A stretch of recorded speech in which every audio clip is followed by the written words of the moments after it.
Romance subplots can be really hard to track, and that's why I'm giving you 3 tips on how to track your romance subplot in your bullet journal.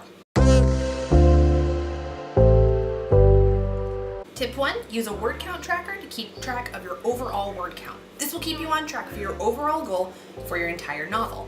A novel can range anywhere from 50,000 to 100,000 words, depending on the genre and depending on your subgenre. Making sure you have an overall word count goal will keep you on track and will make sure that you're hitting the right markers in your manuscript.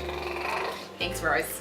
Tip 2, use character sheets to keep track of your overall characters. If you have enough character sheets laid out in front of you, that means you know your overall cast of characters. This will keep you from having duplicate characters and will make sure that your characters are diverse and engaging. If your characters are diverse and engaging, chances are your romance subplot is going to be much more diverse and engaging as well. Tip number 3, make...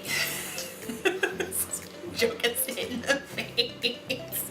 Tip number 3, make sure you are plotting using an outlining method that works for you. I use the landmarks method developed by Wesley Chu. You bullet out the major events in your novel, making sure you hit those along the way. This allows me to be a bit of a pantser while also knowing where the hell I'm going with this thing. You can do this with your romance subplots as well, marking out the major events and make sure you hit those events as you're writing, or just fill in scenes in your post-writing process. Maybe you've made a love triangle that's a little hard to track, and you can't decide who you want your main character to end up with in the end. Use a pro-con spread to make sure that each character has their merits and their flaws laid out in full so you can see the big picture. Decision trees are also a really great way to do this. You can brainstorm an overall storyline of what would happen if your main character ended up with either of their love interests.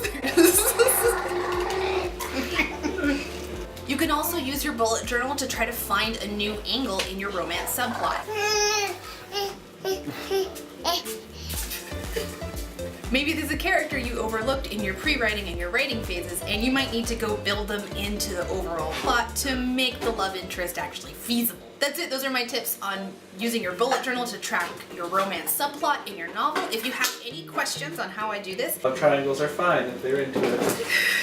Put your questions down in the doobly-doo. And if you like sarcastic husbands, give this a thumbs up. And I will see you guys next time. It is not, it's John and Hank. Green and Hank is awesome.